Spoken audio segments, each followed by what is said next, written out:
Gallantry doesn't wait for cameras and headlines. Some of the greatest heroes perform their great feats unseen and unsung. Honor now the forgotten greatness of the unsung heroes.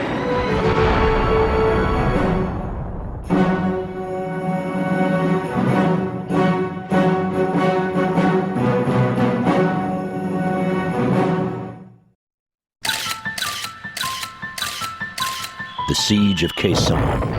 No battle in the 10 years of the Vietnam War received more agonized attention from home front America and its leaders. No Americans ever fought more bravely against a numerically superior enemy or got so little recognition afterwards. Sahn was neither a victory nor a defeat. The combat base deep out into enemy country had virtually no strategic value. So the finish of the 77-day siege brought no turn of military tide. Sahn was a political chess game, with the lives of unsung heroes as pawns for the sacrifice.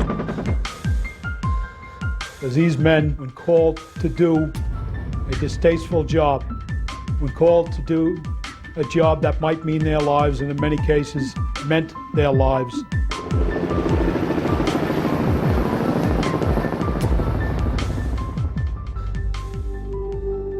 it was never easy to guess the ages of Marines at Sahn, since nothing like youth ever lasted in their faces for very long. It was the eyes, because they were always either strained or blazed out, or simply blank. They never had anything to do with what the rest of the face was doing.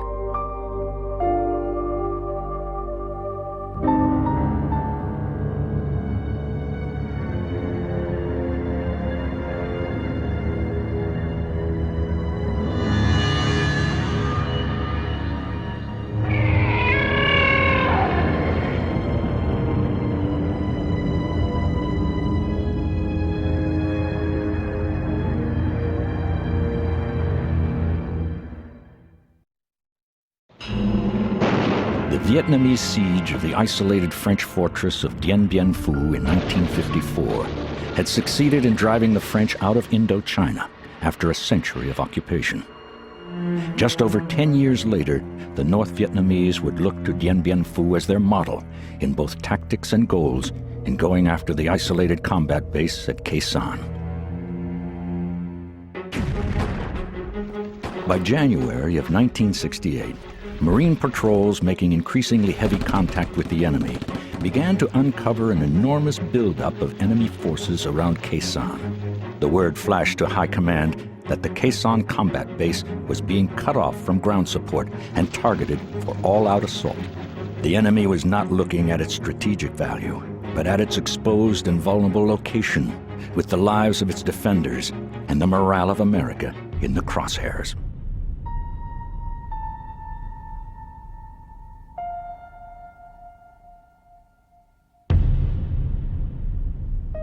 With the turn of 1968, Dien Bien Phu was foremost amongst us. We were reminded of this example every night on television and every week in the magazines. Here was the case of the French Foreign Legion and French paratroopers being thrown out, overwhelmed by siege tactics out of the Middle Ages, and therefore the political significance attached to Sahn, another Dien Bien Phu, or as President Johnson said, I don't want no damn Dien Bien Phus here. In a professional indignity, Lyndon Johnson summoned his Joint Chiefs of Staff and made them sign a statement reassuring the public that Sahn could and would be held at all costs.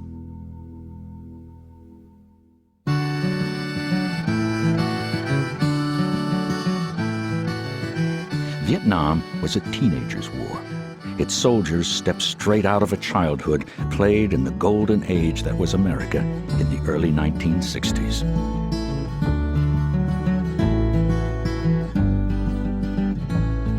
In the fall of 1966, all my friends went back to college and I was living back home in Connecticut. Out of the clear blue, I decided to join the Marine Corps without telling anybody. Just went down, saw the recruiter, and signed up. I graduated from high school. I was 17 when I graduated, and the day I turned 18, July 20th, I went in the Marine Corps. This is a picture of Cliff and I in the summer of 1967, just before he went to Vietnam. I was 16, he was 18, and this is probably the last picture that was made of us before he left. We were pretty naive back then.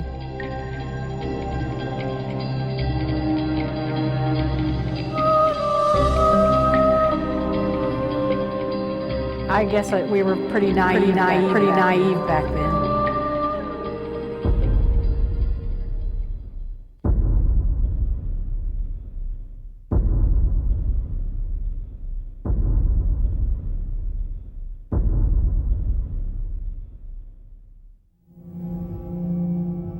General William Westmoreland, commanding United States forces in Vietnam, was caught in a war notorious for making fools of brilliant officers like himself.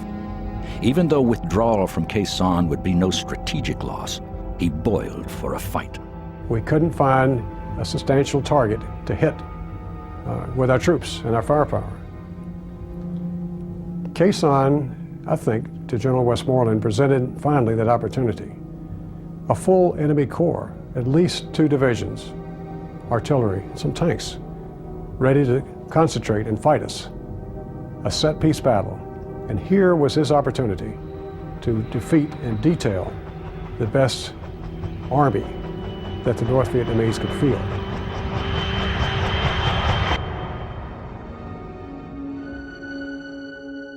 The keys to holding the Khe Sanh combat base against a heavy siege was holding the ring of rugged hills around the base.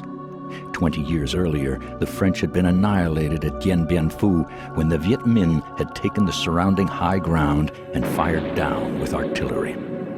Most of the hills around Khe Sanh had been taken the previous spring in a series of bitter and costly battles gone into Marine legend as the Hill Fights. These grim peaks, actually a pair of towering twins, were identified by numbers denoting their height in meters. 881 north and south, 861 and 861A. Now the hills looked down on a Khe Sanh that had not seen hard combat in 7 months. Young Marines built comfortable structures and strolled around above ground in soft hats and without flak jackets. The base itself sprawled along a rectangular perimeter protecting its centerpiece, a 3,900-foot airstrip, long enough for heavy transports. Artillery emplacements lined the interior, but the base mostly depended on the big-caliber power of surrounding Army fire bases, especially the heavy guns at Camp Carroll, 19 miles to the east, as well as airstrikes in those vital hills lying up to 5 miles beyond the Khe Sanh perimeter. That perimeter was being reinforced with wire, mines, and machine guns as word flooded in of the gathering of NVA forces.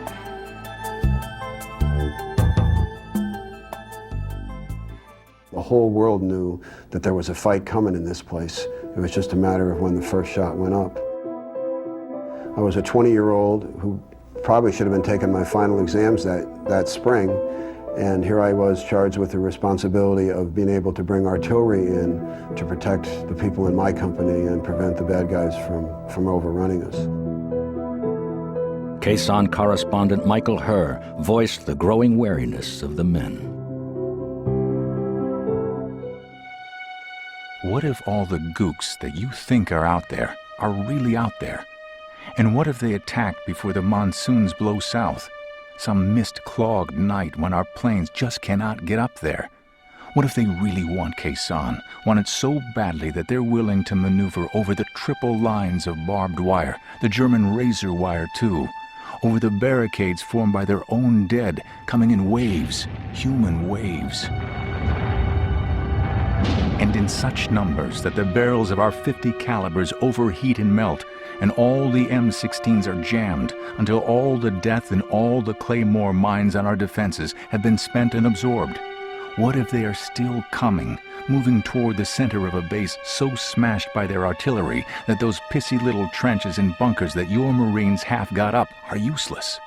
Coming at you 20,000 to 40,000 strong, And what if they pass over every barricade we can put in their way and kill every living thing defending or retreating and take Sahn?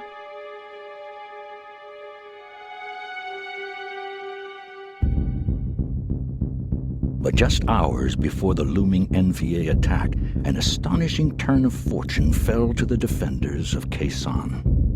A North Vietnamese officer down at the main base had surrendered outside the wire.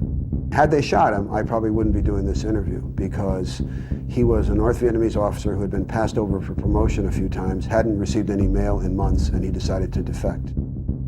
And he revealed the North Vietnamese plans for that night, starting at midnight, that 861 was going to be attacked at midnight, and that the combat base would be attacked at sunup, 5 o'clock in the morning. The Sahn Marines closed up the wire, warned the men holding the hilltops, cocked their weapons, and waited for an overwhelming NVA onslaught.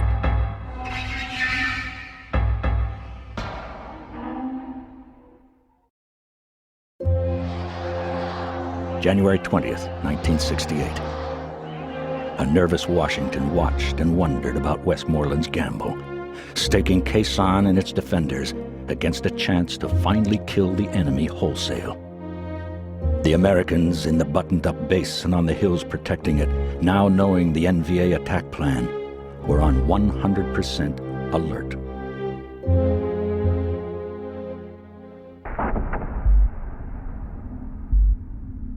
People ate C-ration food, settled in, prepared all their gear, cleaned their rifles, made sure their magazines were clean.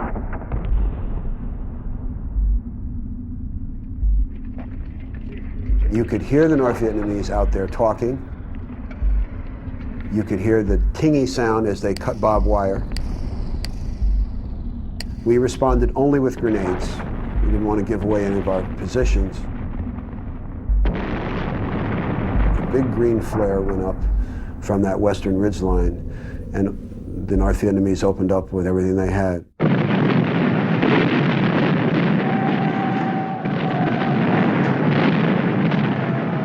I immediately tried to call for artillery help, but someone out in the jungle was keying a handset on that frequency. It was eerie feeling knowing that someone was trying to disrupt those communications. At 30 minutes after midnight, the North Vietnamese gunners inundated Hill 861 in a torrent of rockets, rocket-propelled grenades, and mortar shells. They swept the hilltop with machine gun bullets. Soon the NVA engineers were cutting and breaching the wire and throwing ladders across the Marine trenches. 250 NVA soldiers began to climb furiously upward through the shattering defensive fire. Captain Norman Jasper's Company K, driven backward by the initial shock, soon counterattacked down the trench lines, screaming and shooting at anything that moved. Jasper fell wounded, but they cleared the hill. Within 10 minutes of the start of the barrage, the North Vietnamese hit the ammo dump for the base, which held our 105s, our 155s, our tear gas, our anything. For the next 4.5 hours, this thing exploded. And if the rounds didn't explode as they were being tossed out of the ammo dump, they landed in various portions of the base. Some of the rounds exploded and then exploded again once they were airborne. Now, while all of this is going on, the North Vietnamese were continuing their shelling. And as rounds were going off, we didn't know whether it was incoming or outgoing, or whether it was the dump exploding. We all started choking because a pallet of tear gas went off and wafted its way from one end of the base to the other. Nobody knew where their gas mask was, so we just sat there and cried because of the effects of the tear gas, and sniffled, and it wasn't a pretty picture. It was hell.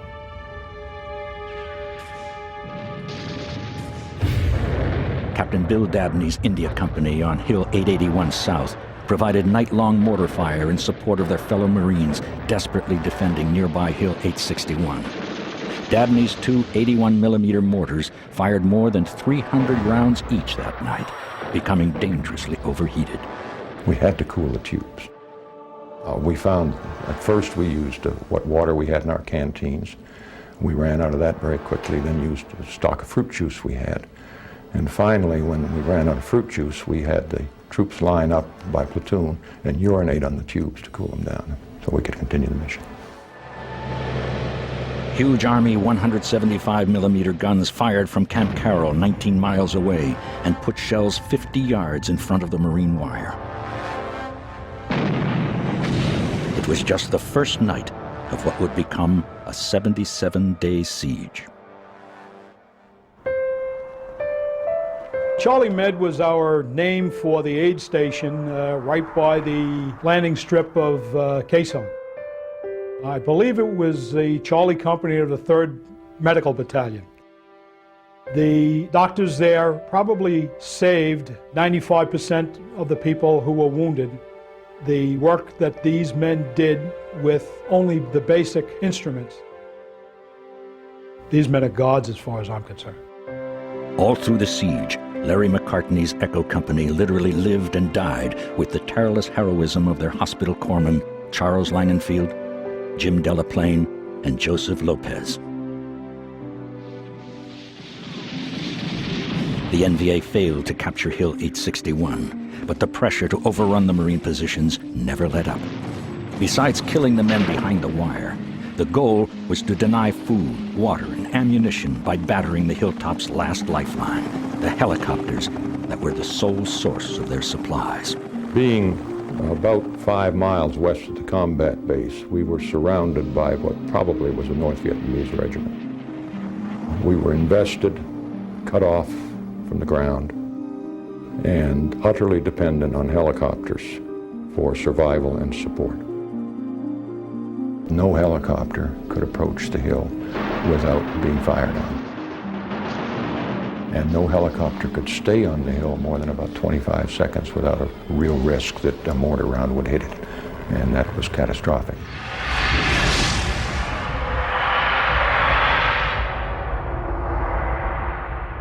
In the first 30 days of siege, we lost 7 helicopters.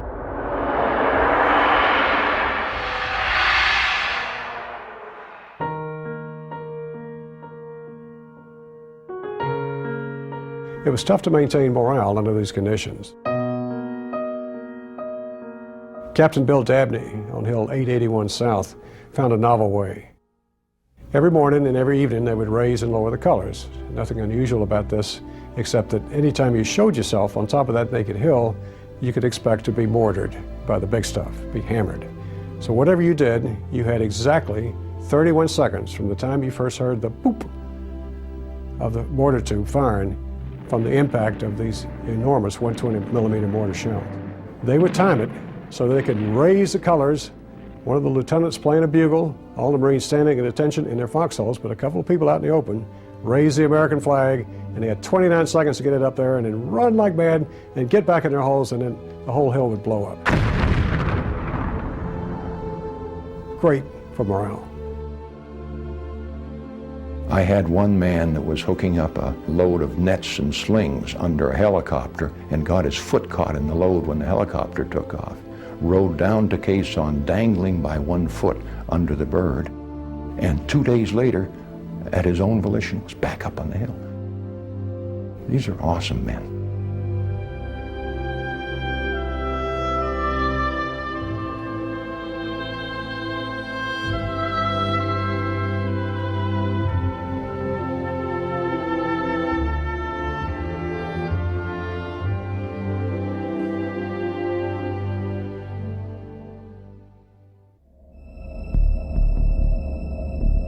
The one thing the beleaguered Sahn defenders had going for them was attention. They felt that for all their agonies, whatever they needed was going to come to them first and fast. But even that small dream wouldn't hold up.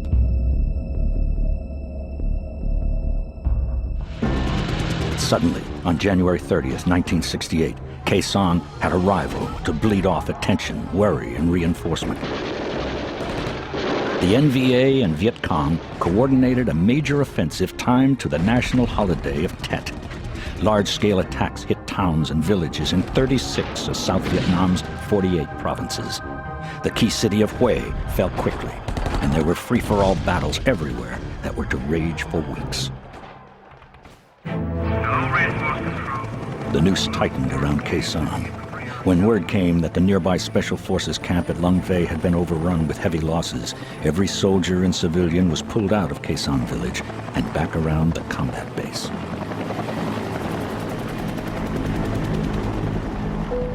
Known only to Westmoreland and his staff, specialists at Saigon headquarters were studying the terrain at Khe Sanh, plotting the position of Marine outposts with regard to wind velocities, blast patterns, and radiation yields. The general was preparing for the worst, launching a nuclear counterattack. But 47-year-old Colonel David Lowndes, commander of the 26th Marine Regiment at Khe Sanh, coolly pretended that he saw absolutely no problems at Khe Sanh. He infuriated hounding reporters with quotes such as, "I'm not worried. I've got Marines."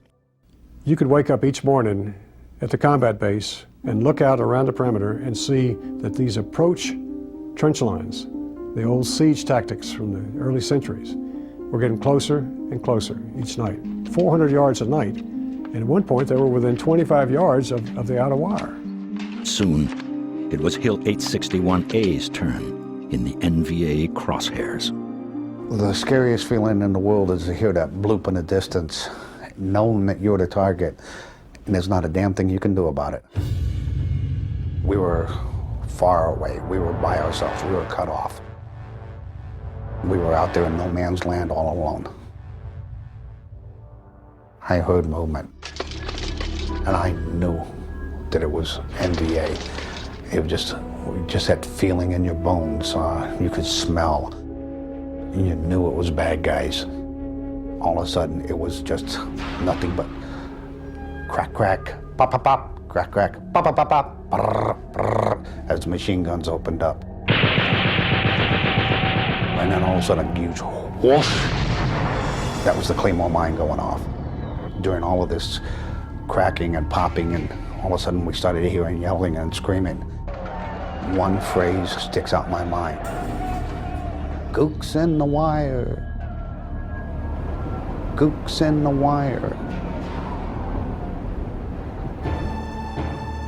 On February 5th, the NVA sent men and shells at Hill 861A unceasingly to try to gain the victory denied them 16 days earlier at Hill 861. We heard the sounds of guys yelling and rounds going off, grenades exploding, just everything mixed together. Then we saw guys starting to sweep across the top of the hill. Corporal Tom Eichler, who was a weapons platoon sergeant, just came tearing up the middle in front of the counterattack, throwing grenades, firing on NVA, picking up wounded and dragging wounded back and bringing more ammunition up front. Just killing NVA like there was no tomorrow.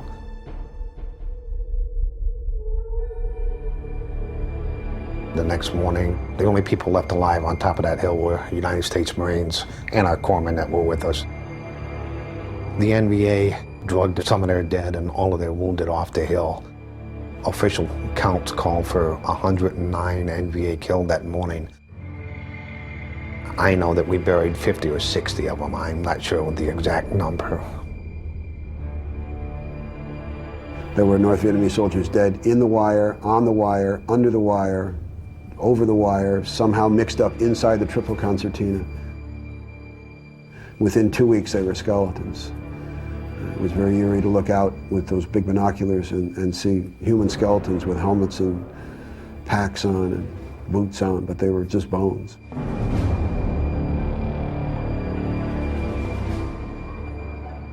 If you'd have asked me then if we were going to be there for 3 months, I'd have thought you were crazy.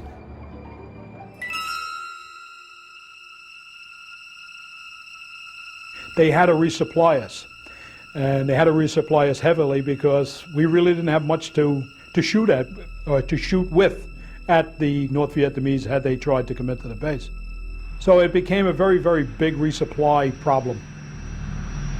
They would come in with C-130s or C-123s or come in with helicopters. And each and every time that some airframe would land, the North Vietnamese would open up with their rockets or mortars or machine guns.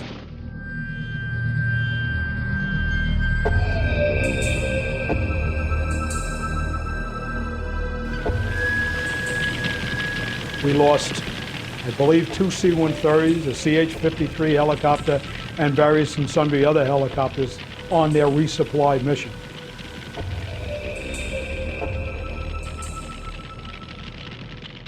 Anybody who had to leave Quezon had to hide behind a sandbag wall until the plane started its approach to the runway. He would unload whatever supplies that he had off the back of the aircraft, all the while still moving. They wouldn't stop.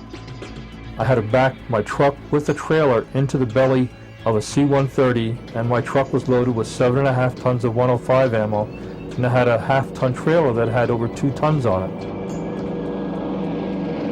One of the guys on the flight crew motioned to me. He goes, "We're unstrapping you. Hold on your brakes, start your engine, and get ready to go." I said, "Well, what do you mean, get ready to go?" And he says, "We're not stopping." I said, "What do you mean you're not stopping?" I said, "You gotta stop. How am I gonna get off the plane?" He said, "You're going out the back doors, we're going down the runway." He said, "You see them holes in the plane?" I said, "Yeah." He said, "We're being machine gunned, and we don't want to be machine gunned with all this ammo in here." They were doing about 55 miles an hour down the runway. So I drove the truck out of the back of the plane. I almost went through the windshield when the front wheels hit the runway.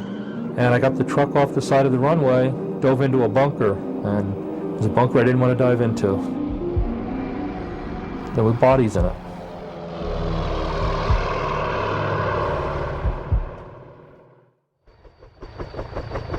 We would take guys up at Charlie Med, and they'd be loading other wounded onto helicopters, and more rounds would come in, and the guys who were carrying the wounded then became the wounded and were medevaced out. And we never knew what would happen to them.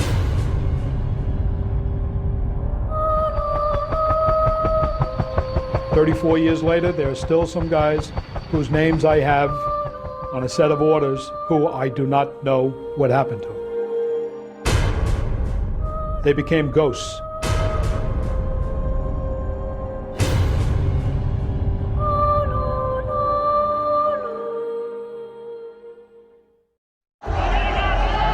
Stateside, the furor over the Vietnam War was claiming its civilian casualties. As time went on, I noticed his letters, the tone of his letters were changing. He became more cynical. He would talk about death and dying. His demeanor changed. He became almost cruel.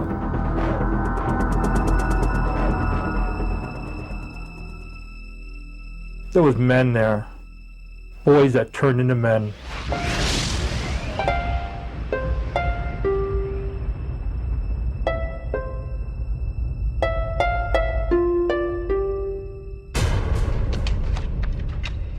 As the NVA siege lines tightened around Quezon, the Marines struck back. We had plenty of ammunition, and we tended to reply massively to anything that threatened us or appeared to threaten the base. I'm talking about if we got one round, we'd fire 5,000. We started to shell the garbage dump and bomb the garbage dump to keep the North Vietnamese from coming into it. Now, who lived in the garbage dump but the rats? As the garbage dump was being shelled, they moved from the garbage dump to the base. If you took your boots off, your feet would be hanging out and the rats would take a bite at you.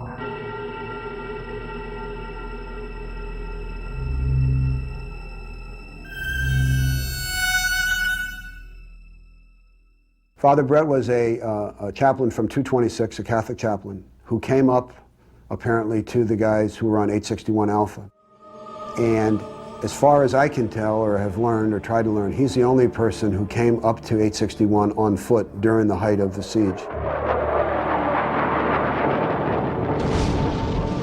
Every Marine I know of made a trip up to see Father Brett. He gave us a plenary indulgence, which means we were forgiven for everything we'd ever done. And he gave us communion. No mass, no ceremony, and then a couple words of encouragement. He and his assistant, Corporal Chin, went down to the landing zone, took a helicopter off. They went down to the base. It was late in the afternoon, and then the next morning they were preparing to fly out to Hill 558, and a big rocket came in and killed them both.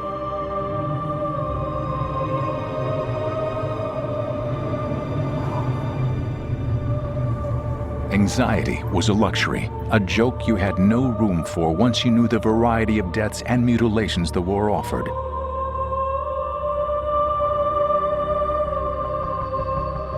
You could die in a sudden blood-burning crunch as your chopper hit the ground like a dead weight. You could fly apart so that your pieces would never be gathered.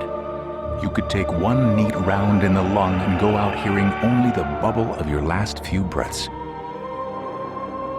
You could fall down dead so that the medics would have to spend half an hour looking for the hole that killed you, getting more and more spooked as the search went on.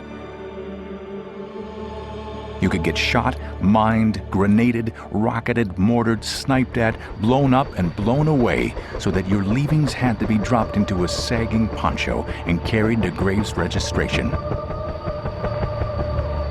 That's all she wrote. It was almost marvelous.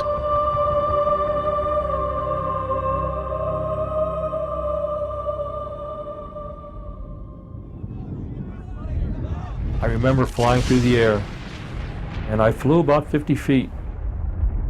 I went to get up and I looked, and my arm was off at the elbow. I went to move. As I did, I got a pain in my right side. 2/3 of the side of my flak jacket was completely blown away.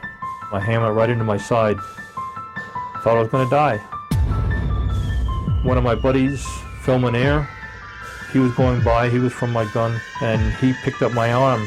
He found it 6 or 8 feet away from me. He picked up my arm and set it on my body because they thought I was dead. When they say you see your life flash before your eyes, I did. I saw everything in a matter of the seconds till a corpsman got to me. They picked me up, put me on a litter, and carried me down to an underground bunker, Charlie Med.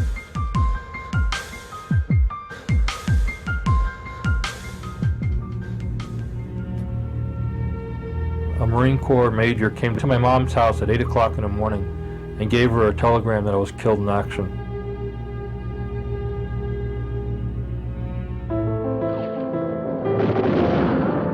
I was trapped during an artillery barrage. I was trapped away from my trench line, away from my bunker. The fact that made it most terrifying was that I was trapped alone. I couldn't depend upon my buddies to help me. And I prayed. I prayed not to come home. I prayed to get back to my friends because I knew that they would help me. And that was my experience in Khe Sanh, that if I was with my buddies, no matter what the North Vietnamese did, I was okay because I was with my buddies.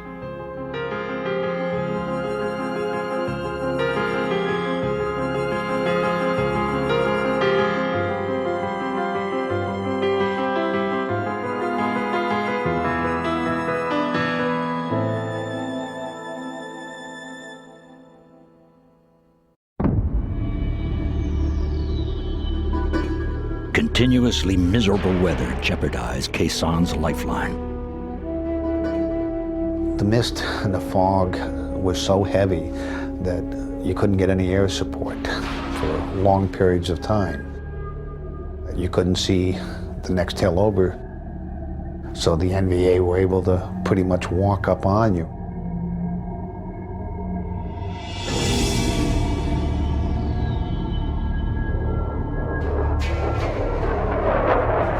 But on any given day, the skies above the base resembled a towering thunderhead of jet aircraft over 35,000 feet high.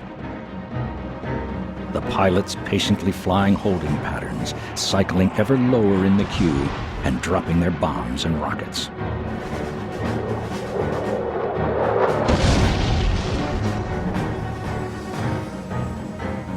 Most overpowering of all were the B-52 Stratofortresses flying from Thailand, Okinawa, or Guam. The missions, called arc lights, would shake the ground for miles around. Entire ridge lines would disappear in explosions and flame, along with entire NVA battalions.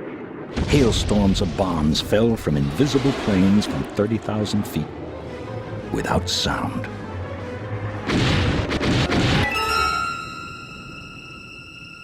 Dawn seems to last until late morning. Dusk falls at 4 o'clock. Everything I see is blown through with smoke. Everything is on fire everywhere.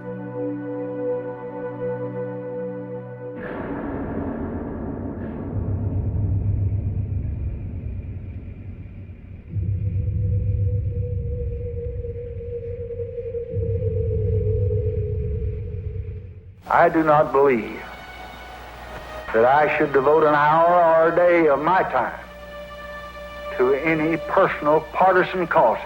After 2 months of relentless enemy assault, events outside the battlefield began to shift the world of Khe Sanh.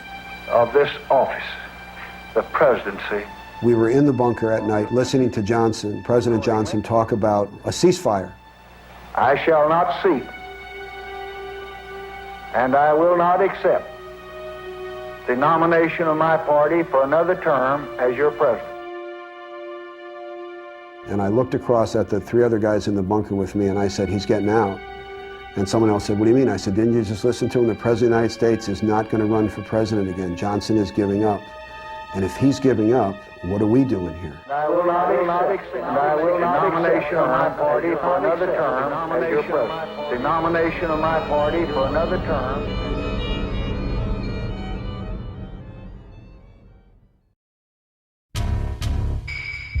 By early March, the pent-up Marines at Khe Sanh sensed a slackening of enemy pressure and determination.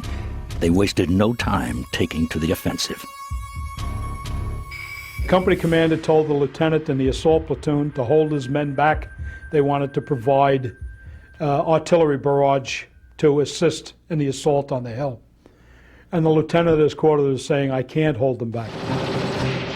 The men from that company went up without benefit of a final artillery barrage and waded into the North Vietnamese that were on top of 881 North, and after 77 days kicked them off and kicked ass and took names. A lot of North Vietnamese soldiers received payback for all of the casualties that the men from India Company 26 Marines had taken.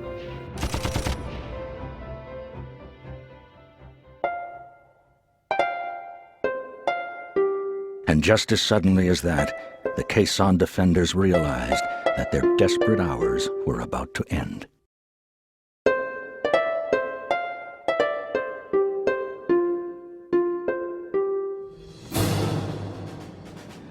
Although the battle was essentially over, the Army led Operation Pegasus, billed as a relief force to lift the siege of Khe Sanh. The defenders were incredulous at what they saw as a stunt to jack up the American public. We were finally on our way on out of the area. We got the word, stand down, 1-1's taking over, go take a bath in the stream. As one group was trickling on back, we took the last of our incoming. It was so terribly ironic that the corpsmen that took care of us for the 3 months that we were on the hill, Doc Chuck Langenfield, Doc Jim Delaplane, and Doc Joe Lopez were the only ones that were killed.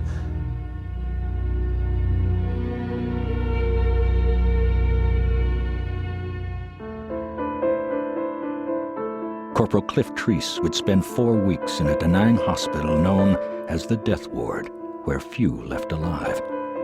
It would be the miracle his mother had prayed for. She had weeks earlier been notified of his death. I called her 3 days later from Da Nang. The Red Cross came through and gave me a phone call.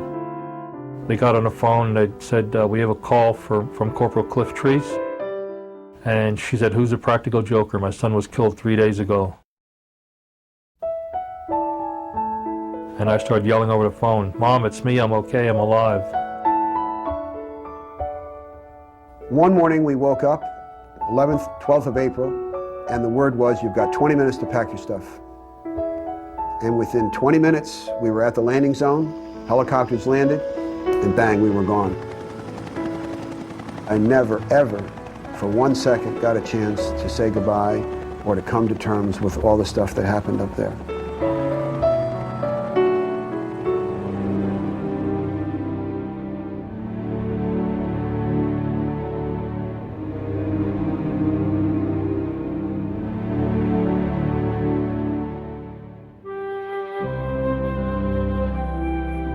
"32 years later, Corporal Dennis Mannion was drawn irresistibly back to Khe Sanh.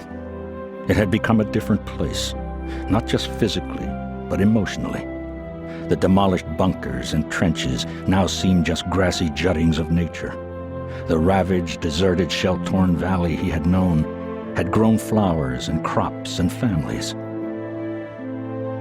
But the Marines who had gone home in body bags were still there for this man who had fought beside them and still heard their voices. As long as he has memory, they will remain the truest friends he will ever know.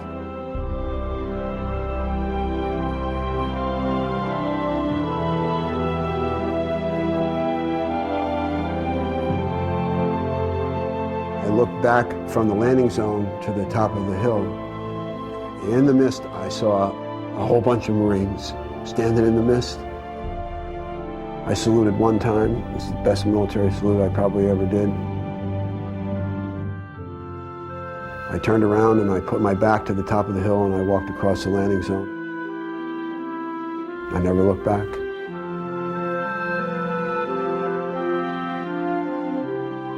Sahn veterans say we're eternally bonded. We're a brotherhood of Marines now that it's something they can't take away from us. Men who would just put themselves in jeopardy to save their fellow Marines. And I thank them from the bottom of my heart, and I love them as my brothers. They are absolutely awesome. The sandbagging and wire that remained were left to the jungle, which grew with a violence of energy now in the highland summer, as though there was an impatience somewhere to conceal all traces of what had been left by the winter.